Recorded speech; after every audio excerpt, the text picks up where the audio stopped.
नहीं मानते।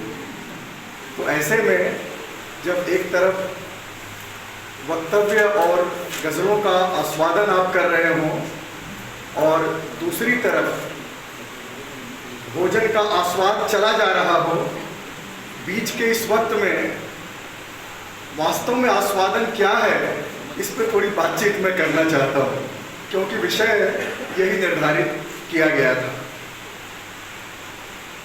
मैं पहली बार मुनपुर आया हूँ और मुनपुर महाविद्यालय की प्रबंधन समिति के अध्यक्ष डॉक्टर हिरेन पंड्या जी, इस महाविद्यालय के प्राचार्य भाई महेश मेहता जी, विभागाध्यक्षा, जो मुझे बहुत बाद में मालूम पड़ा कि दोनों दंपति हैं, सुशीला व्यास जी, मंच पर अभी जिनका वक्तव्य समाप्त हुआ जयमिनी शास्त्री जी, और मेरे भाई ओम प्रकाश शुक्ल जी।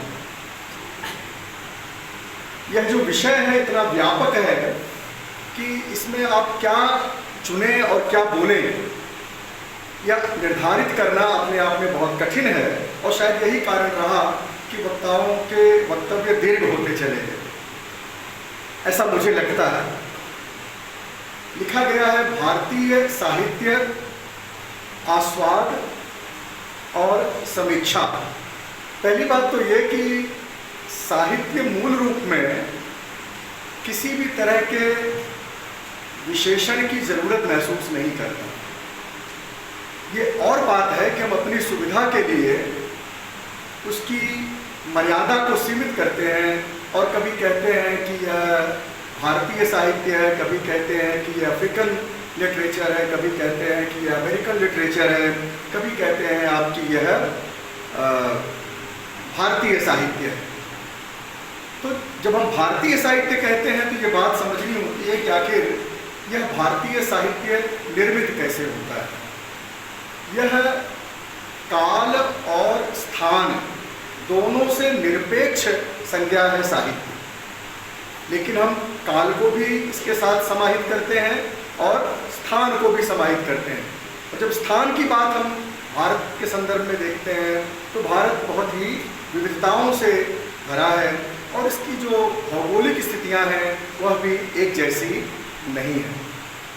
और ऐसे में अलग अलग भौगोलिक स्थितियों का जो लेखन है, जो साहित्य है, वह एक साथ एक पटल पर एक जैसी आस्वादन क्षमता के साथ पढ़ा जाए, यह बहुत ज़रूरी हो जाता है, और इसके लिए हमें बहुत कुछ लिखने, पढ़ने, समझने और सलीका सीखने की ज़रूरत होती है। तो मैं जो बात कह रहा हूँ, ये बात उन विद्यार्थियों को संबोधित कर रहा हूँ, क्योंकि जो ज़्यादा पढ़े लिखे लोग यहाँ पर बैठे हैं उनके लिए शायद इस बात में कोई रस न हो। तो यह जो भारतीय साहित्य की परिकल्पना बनती है, यह एक भावात्मक और विषयगत परिकल्पना है। यह भाषिक, भौगोलिक और सांस्कृतिक विविधताओं से भरी हुई है, लेकिन आप ये नहीं कह सकते कि यही संस्कृति इसके मूल में है, यही भाषा इसके मूल में है, या इसी भौगोलिक स्थान को व्यक्त करती है। हिंदी देश में सबसे ज़्यादा बड़े भूभाग में बोली जाती है, और बहुत से उन क्षेत्रों में भी उसका साहित्य रचा जा रहा है जो हिंदी का क्षेत्र नहीं है। इसलिए वहाँ के साहित्य में वहाँ की संस्कृति और वहाँ का जो भौगोलिक परिदृश्य है, परिवेश है, वह साहित्य में आता है, और जो दूसरे क्षेत्र का हिंदी भाषी है उसको भी आस्वादन में समस्या आ सकती है, उसे भी दिक्कत हो सकती है। यह जो आस्वादन शब्द है, इस पर मैं थोड़ी बात करूँगा। इसका संबंध रस से है, और रस जो है वह किसी एक अनुशासन का, ज्ञान की किसी एक अनुशासन का शब्द नहीं है, बल्कि वह बहु अनुशासनिक शब्द है। वह आयुर्वेद में भी आता है, वह पाकशास्त्र में भी आता है, वह काव्य शास्त्र में भी है, और काम शास्त्र तक चला जाता है।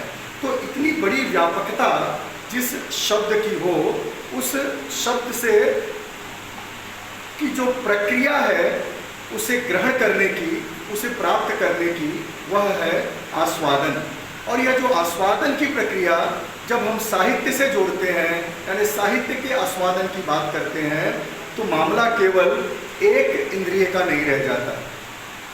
ये ध्यान देने वाली बात है कि वो एक इंद्रिय का नहीं रह जाता, और साहित्य में आने पर समस्त इंद्रियां एक साथ सक्रिय हो जाती हैं, और इन इंद्रियों के अनुभूत को जितना आपने व्युत्पत्ति के माध्यम से, शास्त्र ज्ञान के माध्यम से, लोक ज्ञान के माध्यम से, अध्ययन के माध्यम से, जीवनानुभवों के माध्यम से अर्जित किया है, उतना ही आपको रचना का आस्वाद मिलता है। रंग, रूप, रस, गंध जिसको हम कहते हैं, ये सारी चीज़ें आपकी इंद्रियों से जुड़ी हुई हैं, और उन समस्त इंद्रियों का एक साथ एक रचना के पठन के दौरान, उसके अनुशीलन के दौरान, उसके श्रवण के दौरान आपके भीतर सक्रिय हो जाए, तो वह आस्वादन की स्थिति है। और जो रचना इस स्थिति तक ले आए, वह वास्तव में आस्वादकारी रचना है। लेकिन ये इतना सरल नहीं है, इतना आसान नहीं है कि हर व्यक्ति को किसी भी रचना का पूर्ण आस्वाद प्राप्त हो जाए।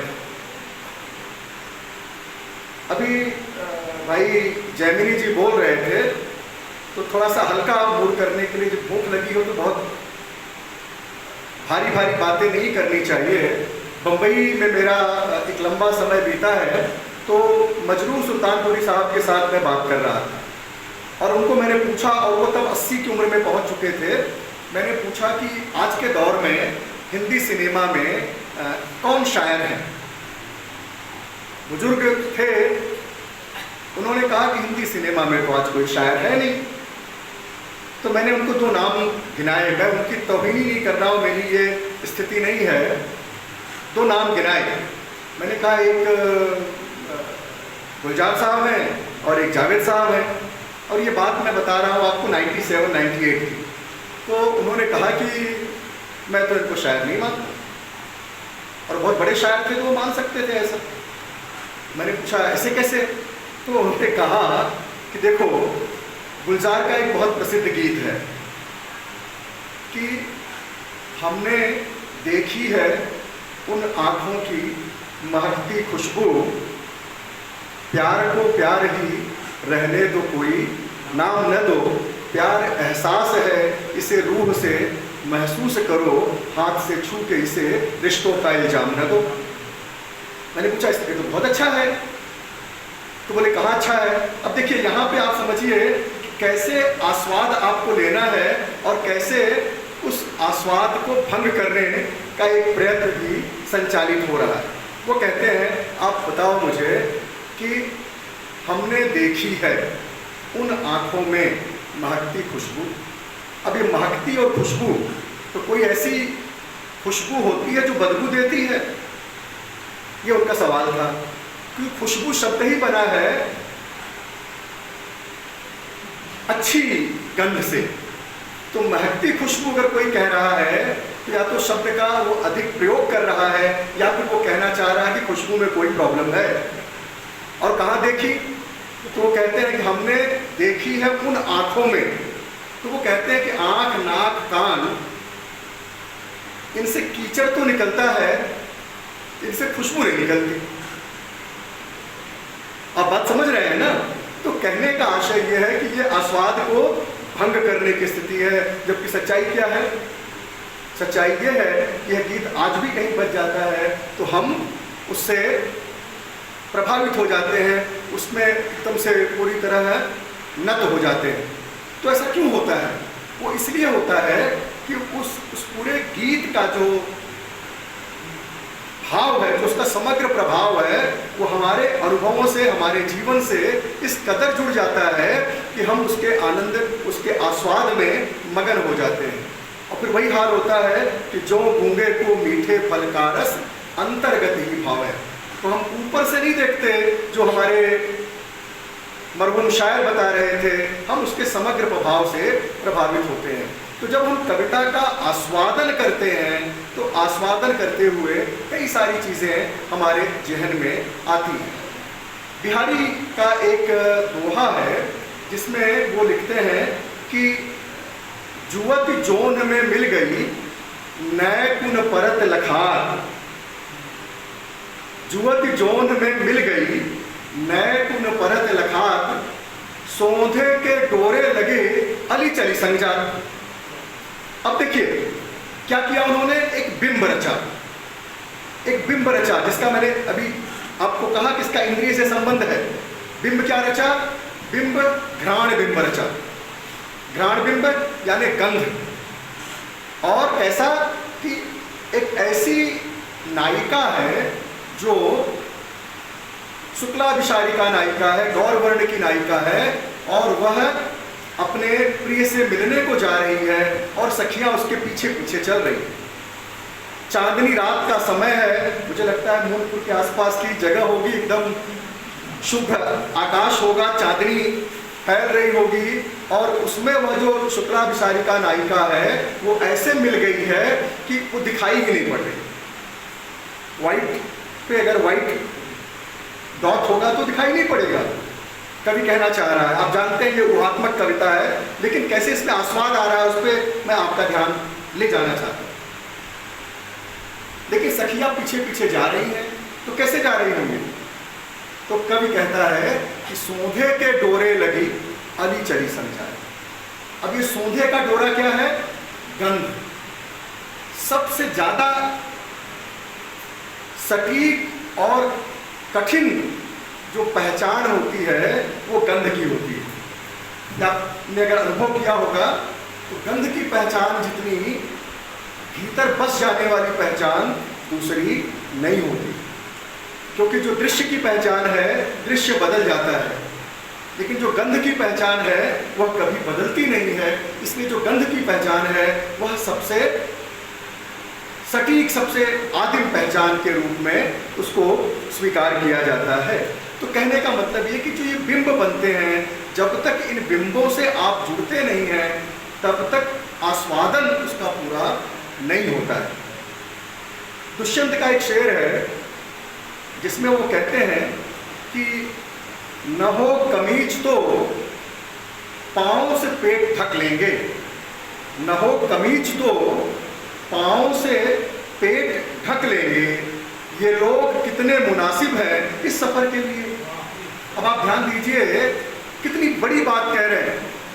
अब इसके ऊपरी अर्थ तक अगर जाके लौट आएंगे तो शायद बात बनने वाली नहीं है, और इसके लिए आपको कुछ एक्सरसाइज खुद करनी पड़ेगी, और करके देखेंगे तो पता चलेगा कि आप शायद नहीं कर पाएंगे। लेकिन कुछ लोग हैं जो आपके ही साथ आपकी ज़िंदगी का हिस्सा है, जिनके लिए ये बिल्कुल आम बात है।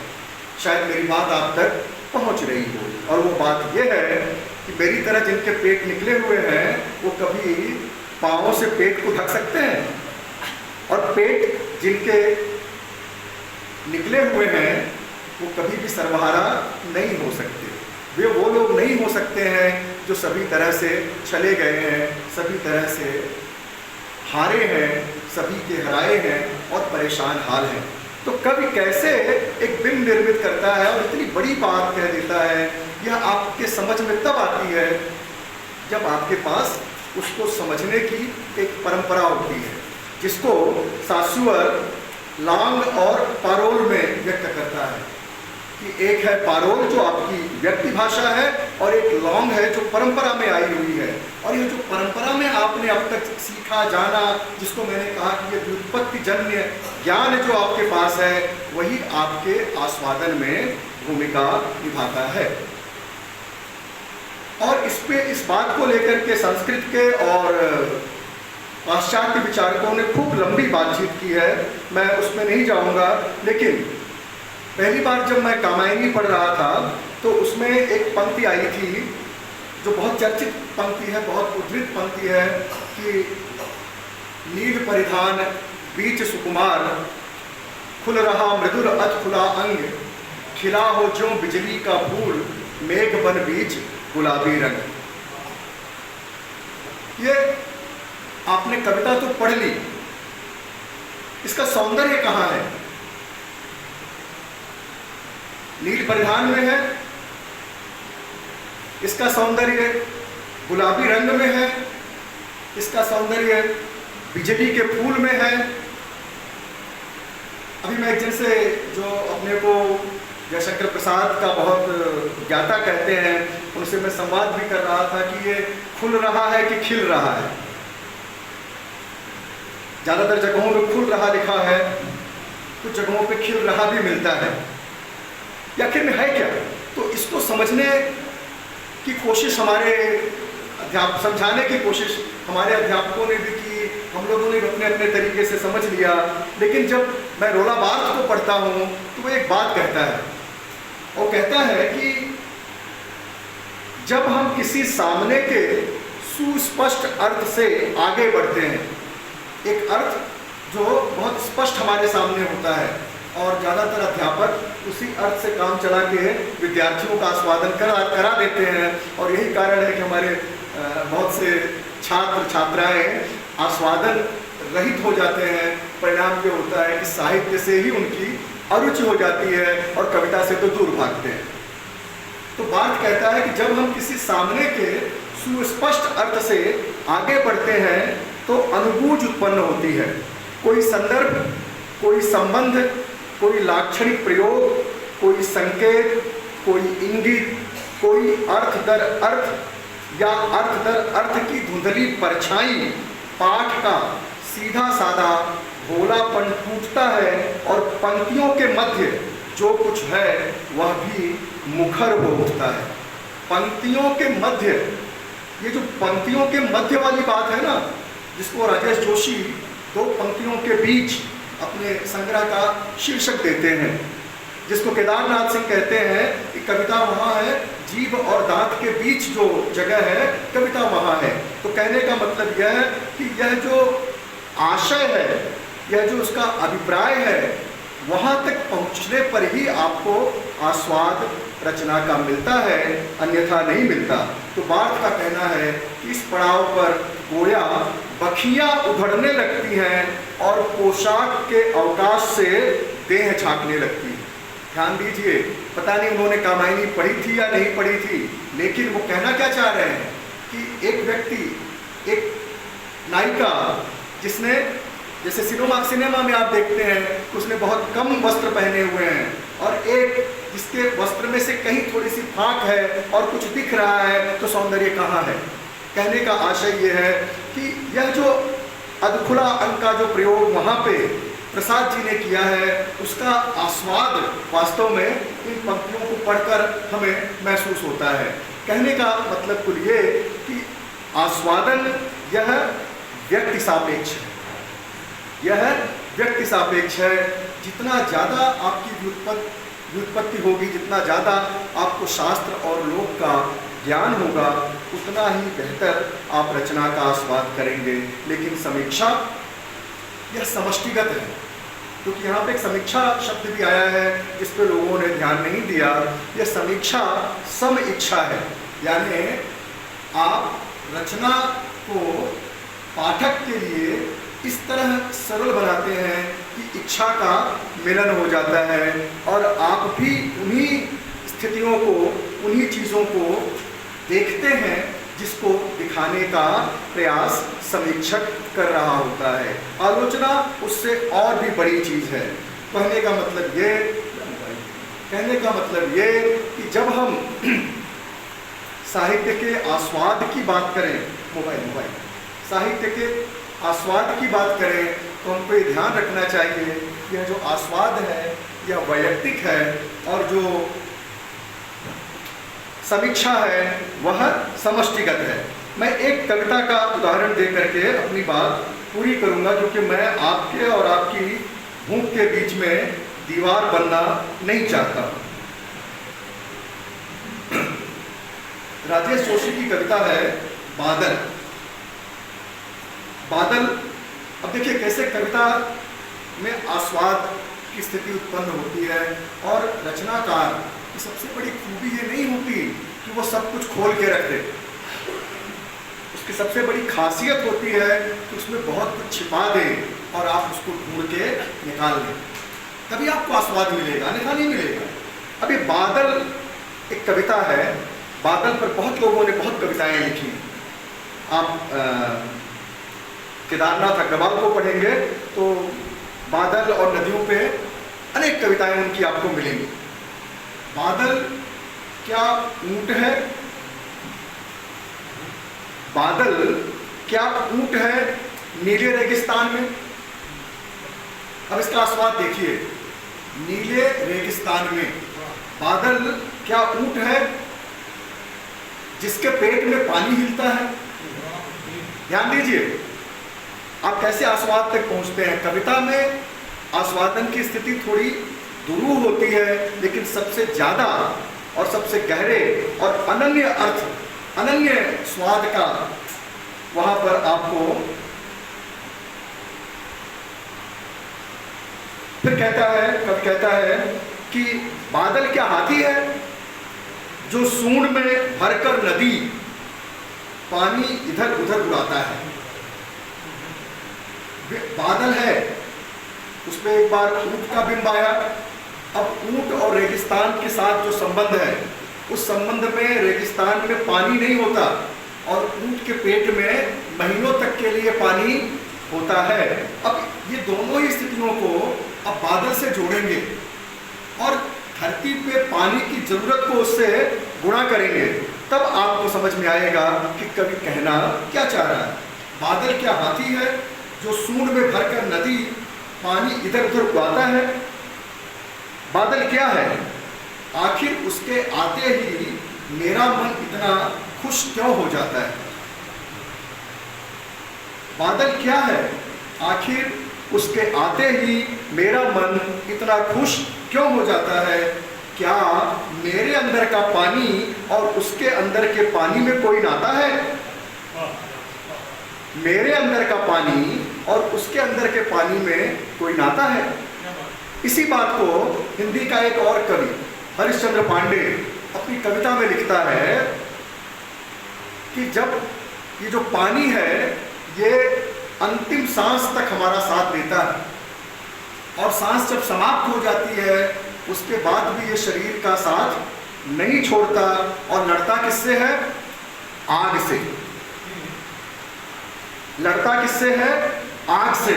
जबकि हमको सबसे ज्यादा प्यार करने वाले लोग इस उम्मीद में होते हैं कि जल्दी से जल्दी यह शरीर राख हो जाए और वो अपने घर जाएं, लेकिन वो पानी जो है वह आपका साथ नहीं छोड़ता है, आपके साथ निरंतर लड़ता है आपके शरीर को आखिरी समय तक बचाए रखने के लिए।